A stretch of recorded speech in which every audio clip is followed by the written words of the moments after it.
Huge trade right in the middle of the NBA Finals. The Memphis Grizzlies trade Desmond Bane to the Orlando Magic. Is it the beginning of a rebuild in Memphis? Is it the beginning of a finals run for Orlando? Speaking of the finals, Game 5 goes down tonight. Which team is primed to take control of the series? That's all today on Locked On NBA.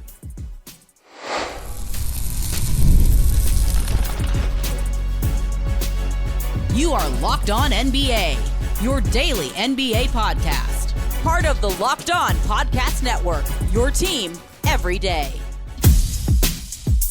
Welcome to Locked On NBA. Thanks so much for making us your first listen of the day. We are free. We are available wherever you get your podcast. Part of the Locked On Podcast Network, your team every day. Today's episode is brought to you by FanDuel. Right now, new customers can get $200 in bonus bets when your first $5 bet wins. I'm Doug Branson, host of Locked On Hornets and your Shot Clock Sherpa, guiding you through the NBA's biggest stories every day with the help of Locked On's local experts. And I have two of the best with me, as always, from the Locked On Nuggets podcast, senior NBA writer for the Action Network. It's Matt Moore. Matt? I went to go shoot around the other day, and a bunch of kids were just hanging out in the gym all day long at the local rec center. Like from the time it opened to the time it closed, those kids were just hanging out, shooting and hooping, and it just made me so happy. Like I just love that kids still did. Don't believe them. Sport's not dead. The kiddos are all playing the video games. It was really awesome to see. They were having a lot of fun. It was great. Yeah, I shoot around every day, and you can definitely tell when summer hits and the kids come out, but I'm going to go the opposite way. I kind of hate it because I sort of want the court all to myself for a shoot around, and all these kids getting in my way. From the Locked On Bulls podcast, he never gets in our way. It's Haize. Haize. I can just imagine Doug just saying, "Get off my court." Right, exactly. I am the old man. And I've got the old man game to match. The Memphis Grizzlies, they trade Desmond Bane to the Orlando Magic for KCP, Cole Anthony, and 4 first-round picks. I'll let Matt and Haize dig into the details here, the impact on each team, and the league as a whole. We'll get to that a little bit later in the show. But first, Matt, good deal for both teams, or did one team get fleeced here? No, it was a good deal for both teams. So somebody was like, it's a heist. Okay, a heist is when the person that owns the item values it and doesn't want it to be taken. Okay, the Magic do not need the 4 first-round picks that they sent. Not all of them were theirs. And the idea is that they're going to be so good that they're probably going to be at least, let's say that it's like they only settle in as like a meh Eastern Conference team. That's still probably outside the lottery, back 15 in the league. You are getting at best, on average, a rotation player. Could you find some sort of black swan? Sure. But what's more likely to happen is that you just wind up drafting guys that take up roster spots while you don't have time to develop them because you're trying to win now. Those picks do not have that value. KCP and Cole Anthony are extremely good role players that will fit very well. Memphis can retrade them. Memphis broke down 1 big contract into 2 big contracts while they get set to pay Jaren Jackson an even bigger contract. This is how the CBA works. Desmond's fit as a non-high usage shooter who can also create off the dribble, defend, is mature and responsible. This is a win for both sides. Hey, it's an awesome deal. I think it's a great deal. And I know a lot has been made about the 4 unprotected first-round picks. One of those is 16. 2 of them, if this trade works out, are going to be in the low 20s. And the other one is the Phoenix pick for 2026, which we don't know exactly what way that's going to go yet. We'll talk about that a little bit more later. So, I get it. Hearing 4 unprotected first, it sounds crazy. But then when you start actually thinking about where these picks are, it's not like some crazy haul back. You get Desmond Bane, who still has 4 years left on his contract. He's a 41% three-point shooter, I think, for his career, if not a little bit higher than that. And to Matt's point, like how he fits in with the Orlando Magic, it all just makes sense. They got exactly what they need. And for the Grizzlies, you now get multiple picks back. You get to break up. You don't have to worry about the second tax apron. You can extend Jaren Jackson Jr. now and avoid him going into free agency in 2026. And oh, by the way, they have the 16th overall pick. And while I know in most drafts that's not crazy, that could end up being somebody like Cedric Coward or Nick Clifford or somebody that honestly could be a Desmond Bane replacement sooner rather than later on top of the Phoenix pick. I think both teams got exactly what they needed out of this deal. Hey, as like an example of how like people don't understand the market, like I think this is a great way to put it. Do you agree with me? The Magic are not trading 4 first-round picks, KCP and Cole Anthony, for Kevin Durant because he's 35 on an expiring contract. That doesn't help them accomplish what they need. You have to put the ball in KD's hands consistently. They have Paolo Banchero and Franz Wagner. They had to find a guy who was good enough to not break their defensive identity and not take shots away from the two guys they're building around. That's why this was so valuable to them, is that Bane fits all those different categories. Yeah, it was perfect. It's literally they like, I get it. People have talked about like CJ McCollum or Anthony Simons or even Devin Booker. Like, this is almost perfect for what the Magic need while not losing anything that really made them special last season. So I agree with both of you. Desmond Bane, very good player, which has a lot of fans in Memphis wondering why the team suddenly decided to trade him. Let's go to Locked On Grizzlies for more on that and what it could mean about the future for the Memphis Grizzlies, Ja Morant and Jaren Jackson Jr. This is up there in terms of the Mike Conley trade in particular, with a franchise shifting deal for the Memphis Grizzlies. And it allowed for the Grizzlies to do so many different things that accelerated their timeline to the place where they were as the number 2 seed in the Western Conference for 2 years straight. Is that possible here? The Grizzlies don't have a lottery pick this year that's going to turn into Ja Morant, right? So maybe not as direct a line, but it does give so much more room for possibilities. If they want to go pursue a Kevin Durant, if they want to go pursue a Derek White, if they want to be the third team in one of these trades and try to get even more assets or more contributing players, it just got a lot easier for them to do that. Okay, Haize, what do you think? Matt was hinting there that this could set them up to extend Jaren Jackson Jr. to make him part of the future. Do you think that that's what this is? Do you think it's the beginning of a rebuild? Do you think it's the beginning of a pursuit of even more talent to bring in for possibly extending the contention window for the Grizzlies?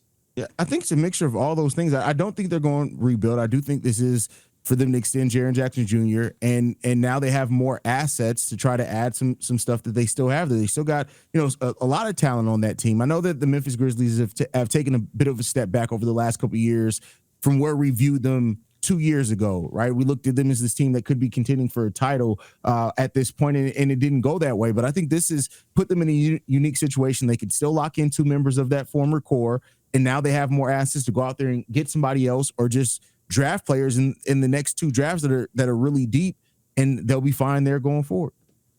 You ever joke about something, but you think it's actually kind of possible and you're dreading it, and so you're joking about it because it's going to make you feel better to laugh while you cry? A lot of my reaction to this was, now they have room to pay Ja the max and Jaren the max and Zach Edey the max, and that's the new core for the Memphis Grizzlies, and that made me very sad. Okay. So I'd heard that one of the 3 was going to get moved. I wasn't surprised it was going to be Desmond because I thought that was the most likely outcome here. Jaren, I think, is an interesting spot. I don't really know what Jaren wants. I think Jaren probably just wants the most money. Like, lock this one in. You can figure out stuff later. A lot of what's going to go on going forward is just like Memphis, from what I understand, is actively trying to improve. Repair might be a strong word, but like bolster the relationship between them and Ja. And so, like, the question is going to kind of be like, can they get that kind of resolved to a place? And is Ja going to be able to get back to the place that they need to go? This doesn't strike me, from what I understand, it's not a rebuild. There were some rumors that they might tear it down. I think they looked at all options. I think they seriously looked at trading Ja, trading Jaren, trading Dez. And I think that they kind of came to the conclusion, no, we're going to build around Ja and Jaren. And so the question is, how do you do that effectively? And that's going to be the real challenge for them. There's all this talk of like, oh, they could go get a different third star. That defeats the purpose of this, which is to manage your money. Like, again, you can't field a roster that is good 1 through 8 if you got 3 dudes making 50 million plus. You cannot do it. So you're going to need to kind of manage and go find somebody cheaper than Dez that is still a very good star. And that's, I think, is going to be the interesting question going forward. It could be an interesting question for Orlando, as they are now going to be on the hook for extensions for Banchero, and now with Desmond Bane's money, could send them into the second apron sooner rather than later. But they're not worried about that right now. They want to compete in the Eastern Conference. Coming up, I will ask Matt and Haize if this move actually does put Orlando into sort of their top 3 contenders for the Eastern Conference next season. And later on in the show, we'll talk about the ripple effects this could have on the rest of the offseason, including a potential trade for Kevin Durant. But first, we will turn our attention to Game 5 of the NBA Finals. Was OKC's Game 4 win the beginning of the end for the Pacers, or is it still anybody's series? That's all coming up on Locked On NBA. Today's episode of Locked On NBA is brought to you by Monarch Money. Ever check your bank account and wonder to yourself, where did all my money go? Between dining out, online shopping, entertainment, it is so easy to lose track. That's where Monarch Money comes in. It is your personal CFO, giving you full visibility and control over your finances. Monarch Money isn't just a budgeting app. It is a complete financial command center with all of your accounts, your investments, and your spending in one place. You can go beyond just managing your money and actually start building wealth. When I started using Monarch, I realized just how much I was spending on streaming services. Spoiler alert, it was a lot. Now I budget smarter, I save more, and the best part is that I don't have to use multiple apps to get that done. I just use Monarch to check my finances, track my spending, and plan out my long-term goals. It saves me time. It saves me money. Take control of your finances today with Monarch Money. Use code LOCKEDONNBA at monarchmoney.com for 50% off your first year. That's monarchmoney.com, code LOCKEDONNBA for half off your first year. More Locked On NBA ahead. Thanks again for making Locked On NBA your first listen every day. Let's go to the Locked On Magic podcast. Philip Rossman-Reich with his take on the deal and what it means for Orlando's ability to compete in the Eastern Conference. We have been waiting for the Magic to put some skin in the game, to take a risk, to push those chips to the middle, and the Magic could still do more, by the way. They still have the ability to make trades. I don't think they're necessarily done, but that's what the Magic did. They looked at their core, they looked at their 2 best players, they looked at their 3 best players and said, we're missing one giant piece to get us over the hump. And if we can acquire that without giving up our core 3 players, without giving up those best players, we're going to put those chips in the middle. Everything the Magic are doing is with an eye on what's going on in Oklahoma City and Indianapolis. At the end of the day, the reason you make a trade like the Magic is to get yourself closer, or because you think you are close enough to make a move toward a championship. All right, Banchero, Wagner, Bane, a healthy Suggs. Haize, is that enough to get Orlando over the hump and into contention for an NBA Finals appearance? With health, yeah, it definitely could be. This was a team that even with Franz and Paolo out at times, where they were able to stay around fourth or fifth in the East last year. And then they started dropping after those guys came back and they had other injuries and things going on. I think that this Orlando Magic team could be right there. They have the defense. They needed a shot in the arm offensively. You're still going to get growth from Paolo and Franz. Jalen Suggs really stepped up as a scorer as well last year. We already know what he can be defensively. I think that this team, especially in the East where the Boston Celtics are going to be weaker next season. That's going to be some by design, some because of Jason Tatum recovering from injury. This team is a team that I can see going to an Eastern Conference Finals next year if everything goes their way as far as health. That's the biggest question for them. If they can stay healthy for the entirety of the season, I think they can definitely contend for an Eastern Conference title. Coaching. I think Jamal Mosley's done a great job of instilling the right culture and instilling the right mindset, and he's done a great job on the defensive end. Like, he's been legitimately terrific, and what he was able to get the Magic to last year with all their injuries was impressive, and the year before, that growth is really great.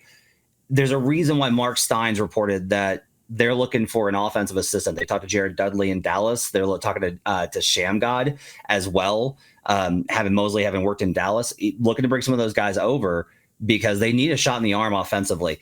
Dez is a great addition, and he helps from a personnel standpoint, but you got to rework the offense in total. The problems with Orlando were not just the injuries. Good shooters like KCP were missing looks because the offensive flow was so bad. Their defense is going to be great again. Paolo and Franz are going to get better, but talent is only going to get you so far in this league. They got to get some offensive reinvention. Otherwise, they're going to be stuck as great defensive team, middle of the pack offensively, and then you're like the Cavaliers before this season, and that's not good enough to get you to the ECF. They got to make a jump, not only in talent offensively, but also in design. Coaching has certainly been a huge storyline in the current NBA Finals. Adjustments seemingly every game, mid-game, mid-quarter. Game 5 tonight in Oklahoma City with the series all knotted up at 2-2 after the Thunder did their best Pacers impression with a big fourth quarter comeback in their Game 4 win. But the question on Locked On Thunder today is, after recovering home court advantage, are the Thunder in the driver's seat of this series once again? I think that they are in the driver's seat. It's not as though that the car can't crash, that you can't go off the beaten path, but they are in the driver's seat because they have home court advantage and the best player in this series. I mean, when you have those two things, you're going to be the front runner. You have to make more than 3 threes. I don't think that's a hot take. I think you got to be in the double digits. You mentioned home teams, the role players are going to shoot better, and that's exactly what you're going to need, whether it's Lou Dort, whether it's Casey Wallace, Alex Caruso, Isaiah Joe, or Aaron Wiggins off the bench. You have to get some level of production from those guys in the same way that we've seen on the road with the Pacers. Matt, what do you think? Did OKC's win in Game 4 put them in the driver's seat? Did it give you any kind of signal as to how the rest of this series will play out? Or, is it still anyone's guess? I think it's anyone's guess until the end of Game 5. Teams that go up 3-2 in the NBA Finals are 40-9. The team that started the series with home court, the Thunder, in those spots are 28-3. The team that stole home court to begin is the Pacers, is 12-6. So this Game 5 is everything. I will say I'm not sold by that Game 4 performance as being like, now the Thunder have got it. They had to get really outside of their comfort zone in order to win that game. And that's a good sign for a team to be able to win like that when things don't go right. They crashed the glass with offensive rebounds. They switched everything, which is not really what they want to do with Chet Holmgren. They made a bunch of these adjustments late in that Game 4, and they worked, and it got them the win, and they retook home court and got off of the ledge. But Indy has proven time and time again that they will just come right back at you. I do not think the Pacers feel beaten. I do not think the Pacers feel shook. I think the Pacers are in position to compete in this game and potentially steal it. If the Thunder are going to win the series, they're going to have to earn it, because I don't think they've done it after winning Game 4. I can't count out the Pacers. They've been too resilient. They've been too good. They've been too well coached and prepared to count them out, no matter what it is. I think the Thunder, if they win tonight, of course, back-to-back games, that may change something. They hold on to home court advantage, but we've seen it time and time again. You just can't count out this Pacers team. They're a team that has surprised people all the way throughout this whole entire playoff run, and even in last game, they still played pretty well throughout a nice chunk of that game, throughout the majority of that game. So, this is going to be a series that I think is, I don't know if you can count out either team, even if the Pacers did win today, and then we say, oh, now the Thunder have to win 2 in a row to win the title. I wouldn't count them out either. Like this has been such an evenly matched series for the most part with the runs that go on game to game. I don't see how anybody can count out either team or say that any team really has the momentum right now. Okay, so neither of you wanted to commit to them being in the driver's seat, but just hearing what both of you had to say, I don't think you're ready to commit to them being in the passenger seat either. So I'd like to propose that the Thunder are Teen Wolf on top of the car surfing, like they're feeling pretty good after that fourth quarter, but they're still in the precipice of, just one wrong turn, they're off the car. What do you think about that? I think it's more like it's one of those Fast and the Furious movies or Deadpool where they're fighting over the wheel. Like that to me is what this is. Is like Deadpool's in the Pacers are definitely Deadpool in this situation, fighting in the backseat, kicking them, and then causing the car to flip over 15 times. The Pacers want to wreck the car. The Thunder want to get back in control of the vehicle. That's great. That's perfect. Let's go to the Pacers side of this. At one point in Game 4, the Pacers looked and felt like they were about to win the finals. Locked On Pacers reflects on how that emotional high may have cracked just enough to let OKC back in and why Game 5 becomes their ultimate mental reset. Kobe's dunk early in that quarter, there was still like 10 minutes left in the game, right? But you're right, they went up 7. And I remember thinking, that was the first time it occurred to my head, like, oh man, like the people here think they're like about to win the finals, right? And they were in control for a lot of the quarter, the rest of the way. Like that was the first time probably in Pacers history they were favored to win the championship for a second. And then they lost the game. These are pro athletes who are much better at reacting to emotional situations of sporting events than us. However, I almost guarantee that at least one, if not more, multiple players also had the same thought at some point in the fourth quarter. They are a great adjusting team, no doubt about it. Carlisle's been awesome in that way for months, for years, right? And is crushing it in these playoffs, and these players execute his changes. and they've played well on the road. There should still be confidence they can recover. No doubt this is the hardest possible scenario for them to have to like re-screw their brain for a big game. Haize, what do you think? What's going to be more important tonight for the Pacers? Is it a tactical adjustment, or is it that mental reset of saying, man, we were right there and now we're not, and how do we get back there? Yeah, I think this team doesn't need the mental reset. I think that the way that they execute this, just how they go game to game and play the full 48 minutes, they don't need the mental reset. I do think it is tactical. I think they have to play better defense, especially point of attack defense is going to be important for them, especially in those clutch moments. And then they just have to take better shots. That was the one thing that stood out really big to me in game 4. There were just some bad shots taken at times by this team, and it seemed like they were pressing a little bit more than what we're used to seeing the Pacers press. So I think that's the biggest thing. Better point of attack defense, especially in the close moments down the stretch of the game, and just take smarter shots and take better shots. Man, I think it's so much simpler than that. This comes down to, can Tyrese Haliburton break the switch? Because that was what stagnated them down the stretch of that game, was Chet Holmgren switching out on their guards, both Nembhard and Haliburton. Hallie is not the type of guard that is like, I'm going to cook you. It's not what he does. Like, he wants to manipulate the floor. He wants to leverage pick and roll situations to get teammates open looks. He'll attack when he's open, but he needs space, honestly, for a lot of the pull-ups. So to me, this comes down to like, look, you're going to have Chet Holmgren on you in isolation coverage. Can you beat it? Can you draw fouls? Can you get to the rim? Can you make jumpers? If you can, you're going to force OKC out of that coverage and into stuff you can beat. Otherwise, OKC is going to get this into a defensive game, and that's not where I think Indiana can win. Coming up on Locked On NBA, we return to the big blockbuster trade, Bane going to the Orlando Magic. How does that trade affect the rest of what we're going to see this offseason, including a trade that could happen sooner rather than later? Of course, I'm talking about Kevin Durant. That's coming up on Locked On NBA.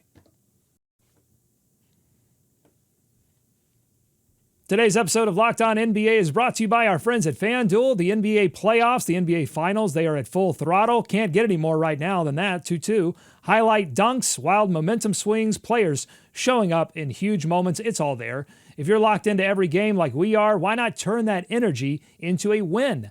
FanDuel makes it super easy to get in on the action. I've been tracking the playoff performances, jumping into same-game parlays based on how things unfold. If I see a player heating up mid-game, I'm adding a prop on the fly. You can too. You can even combine live bets as the game changes. There are just more ways to play smart and cash in. And here's the best part. If you are new to FanDuel, now's the perfect time. Sign up, place your first $5 bet, and if it wins, you'll get $200 in bonus bets for the NBA Finals. You can also get series leaders props. You can get series specials props, like right now, plus 2,200. Any player to break Steph Curry's single quarter NBA Finals points record, which is more than 22. Can Shea pull it off? He had a lot in that last fourth quarter. So why wait? Make every moment more with FanDuel, official sports betting partner of the NBA. More Locked On NBA ahead. Thanks for making Locked On NBA your first listen every day. Make it your first watch on YouTube. Come see our bright, shining faces every day. YouTube.com/@LockedOnNBA. How will the Desmond Bane trade affect the rest of the NBA offseason? And could it have impacts on the trade that everyone is waiting for right now? Kevin Durant, Locked On Suns' Brendan Clean, says this trade not only means the price has gone up on KD, but that Memphis could be a team more willing to help pay that price in a potential 3-team deal. We've been looking at all these things and saying it has to be 3 teams because of the aprons. It has to be 3 teams because the Suns don't want this player. Now there's another team and a player in Jaren who, look, he only makes $23 million this year, this upcoming season. So most likely that would be the number he would count for in a trade, but he's looking for an extension. If Memphis doesn't want to pay Desmond Bane $37 million, Jaren Jackson's 26. Do they want to pay Jaren at age 27 starting next year? 4 more years after that at what will be a really big raise? I don't know. He is still an injury-prone player. He does still have his limitations as a rebounder and everything else. I could see the Suns, because they don't want to bottom out, and we'll get to that in just a moment. Can they stay competitive? They obviously want to. I could see the Suns actually being more determined and more willing to. So Brendan Clean also gets into this idea that the Suns not necessarily prioritizing the multiple picks aspect of this trade, but wanting to stay competitive and bring in better players. Matt, you sort of touched on this at the beginning of this episode, but what do you think about his analysis there? Does this improve this Bane deal? Does it improve the landscape for the Phoenix Suns in trying to move Kevin Durant? I don't think so. Steinlein reported on Monday morning that the Grizzlies are not a suitor for Kevin Durant.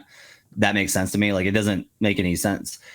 One of the things I think that people are missing with the KD stuff is it's not the best value about him, because like, he's Kevin Durant, and if you haven't caught on to that, pretty good hooper. But also, he's an expiring contract next year in the 2026 free agency class that is set to be one of the best ones that we've seen over the last 5 years. And it's probably going to be one of the best we're going to see over the next 4 years.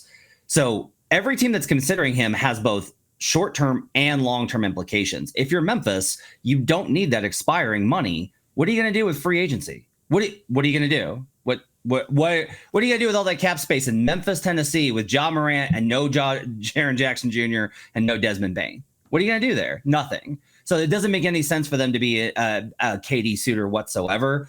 I also just until I see them, I think you'll hear some Jaren trade rumors, because every team does due diligence before they sign the extension on what they can get. I've talked about this a lot, that they always ask, what can you get for this player before you give him the money? So you can compare that later. They'll canvas, but I do not anticipate in any way them doing anything but giving Jaren Jackson the extension, Haize. Yeah, I think the extension is coming for Jaren Jackson Jr. I as far as like pursuing KD or anything like that, I just don't see where that fits in with what this team has. I think that they've kind of cleared their direction pretty straightforwardly. Jaren's going to be in Memphis, and I think that's the right thing for them to do. They don't need to clear the complete deck there, and they just need to continue building it out. As far as KD, I don't know what exactly like the pick compensation is going to be back for KD, but if the Memphis Grizzlies can be a third team in a trade, that's where the modern NBA, like, that's the best use of assets nowadays for you. If you're not acquiring the star, if you can be a part of one of those trades and get more assets back one way or another, or a player that you can need to take on and absorb some salary, then that's smart GMing there, right? And not a lot of GMs are smart nowadays. So I think that's the smart thing if Memphis is able to do that. Shams Charania reported over the weekend that Kevin Durant has a preferred list of 3 teams that he'd be willing to sign an extension with. That's the Rockets, the Spurs, and the Heat. And then you had Brian Windhorst this morning reporting that the Phoenix Suns are not really impressed by the offers that they were getting from those 3 teams.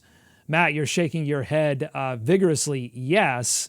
Does this indicate to you that the Suns are preparing to look in other directions than maybe Kevin Durant wants them to look for better offers?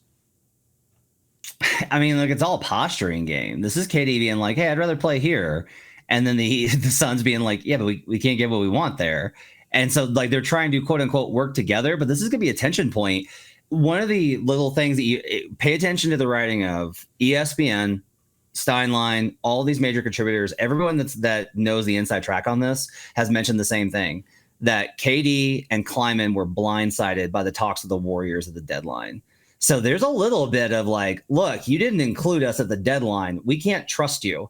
So we're going to do what is best for us and poison the well a little bit with your other teams. And if he doesn't commit to those extensions, you have to take a look at teams like Toronto, who have a history of being like, yeah, we'll take a move on that. Like, you have to have a team that's bold enough to say, we think that it's worth it to have him for 1 year. And if we can re-sign him, great. And if we can't, we want that 1 year. But the question is just like, what do you get for that if you're Phoenix?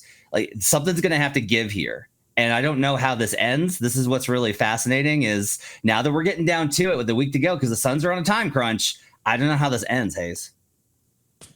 Yeah, I don't know how it ends either. But, I mean, you would think that it's coming sooner rather than later, right? Like, you have to get this done soon. So, I don't know what they're dragging their feet on. Let me not say dragging their feet. That's probably unfair. That sounds a little bit too much judgmental. But, something has to get done real soon here, especially if you want to get it done before the draft. We're, 9 days away? Yeah, you mentioned Toronto, Matt. What about Minnesota? What do you think they should be willing to take that risk with Kevin Durant and not signing the extension? I've heard there was a couple of rumors that circled around the weekend that he's not sold on the fit there. I think they're a team that if they can get the yes on, there's like two questions here, which is like, will you sign the extension? Are you cool with playing out the year? And I think Minnesota's in a position to be like, screw it. Let's do it. Let's do the deal. And we have faith that being here will convince him to stay, that we can talk him into it. And if not, we clear the money. Minnesota to me still seems like this really ideal outcome for everybody. But I think it is a big risk both for the Wolves, the Suns. I think this is real complicated across the board. It's not an easy one, but I think it's probably the best fit right now. Do you agree, Haize? Is Minnesota the best fit? I mean, let's take this sort of not signing the extension or extension out of it. Let's take how he feels out of it and just say you're getting standard level Kevin Durant. What's the best fit? Where's the biggest impact that he can make? Is it Minnesota? I think Minnesota or the Rockets. I think those are the two. Like the Rockets can use somebody who can score that doesn't need to be within like the confines of the offense, that can isolate and score. So I think Rockets would make a lot of sense for Kevin Durant. It's just, do they want to jumpstart and kind of move off some of their young players to get that done? Outside of them, I would say it probably would be Minnesota. Putting him with Ant could be great to watch. They still would need a point guard. Don't repeat the mistakes that Phoenix made, and make sure you don't you have to get a point guard in there at that point in time too, whether it's Trey Jones, Tyus Jones, one of the Jones brothers, whoever it is. Some Jones, find a Jones. Get one of the Jones, find the Jones, or Paul. Chris Paul can help too. So, but yeah, I think those are the two teams I'd say he would make the most instant impact on. If the Houston Rockets trade for Kevin Durant, your read on it should be that Ime Udoka has an even larger influence on the organization than many think. I'm surprised, speaking of influence and different things like that, I'm really shocked, Matt, that you didn't bring up the fact that Jaren Jackson Jr. played at Michigan State and the connection there with the Phoenix Suns and a possible pursuit of Memphis and a three-way. You missed one, Matt. You missed one. I missed it. That's on me. Monday morning mistake. So final question here on this Bane deal. Does it have wider impacts on the offseason? Like if you're, the team that I cover, the Charlotte Hornets, if you're looking at possibly moving on from one of your mid-tier stars, like stars relative to your own situation, like Miles Bridges or LaMelo Ball, should you be looking at this Bane deal and saying, okay, well, that changes the market on my player? Or is this all situational fit, unique to what was going on with Memphis and Orlando, Matt? It's entirely situational. There was a trust here, I think. I think that there was a real trust here of Orlando called and said, hey, we're willing to make a play for Bane. This is our offer.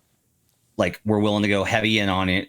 And there was probably some negotiation. I don't know this is not reported. I would imagine it's probably something like Memphis, like Orlando called and said, we'll give you 3 first-round picks. And Memphis said, it's going to have to be 4. And Memphis said, we want Goga. And Orlando said, it's going to have to be Cole Anthony, not Goga. And like that back and forth. But there was probably an understanding between those two teams to be able to get that deal done. You have to have a certain level of trust. When you start bringing in like, well, this team got this for this, then the other side's going to be like, that's not our situation. That's not your situation. This is not comparable. There's not this like standardized market in the NBA. This isn't eBay. That's not how this works. You have to have trust between the organizations. You have to have relationships between the agents. You have to have the right fit on all sides, and you have to be able to work within the parameters of what both teams can afford. It's less about the open market than what fans tend to act like. Okay, that's all well and good, but Haize, don't you think you can get one more first-round pick in a Vooch deal? Heck, if they can get one first-round pick in the Vooch deal, keep in mind, we traded Alex Caruso and got no picks from the team with the most picks in the league. So you never know with the Bulls. Do you agree with Matt that this is all situational, that it doesn't impact, and I'm not saying this is what Matt was saying, but do you think it impacts any of these trades at all? Do you think it raises the prices on anyone in this offseason? It could, as far as a team may feel like they can ask for a little bit more, but I don't think it's like hugely going to change anything. I think the key thing to look out for this, you saw 2 teams that moved with intention and got it done. You didn't hear months of trade rumors for Desmond Bane. We knew that the Orlando Magic were going to be looking to add some scoring, but like Desmond Bane wasn't mentioned a lot to go to the Magic. These are 2 teams that identified they had a partner in one another. They negotiated, they came out with the deal, and then it was announced. I think that's the biggest thing here. I think teams lose leverage. The longer your player is in trade rumors, you lose leverage at that point in time. I love the fact that they just went in there and got it done and got it over with. All right, if you like what you heard today, subscribe to Locked On NBA wherever you get podcasts, including YouTube. Thanks so much to Matt and Haize for their expertise every day. Thank you for making Locked On NBA your first listen. Now for your second listen, make sure you're checking out Locked On NBA Big Board. NBA draft expert Rafael Barlow reacts to every workout, interview, and rumor leading up to the NBA draft. It's only 10 days away. Find Locked On NBA Big Board on YouTube or wherever you listen to podcasts. Enjoy our beautiful game tonight. Be kind to each other. We're going to see you right back here tomorrow on Locked On NBA.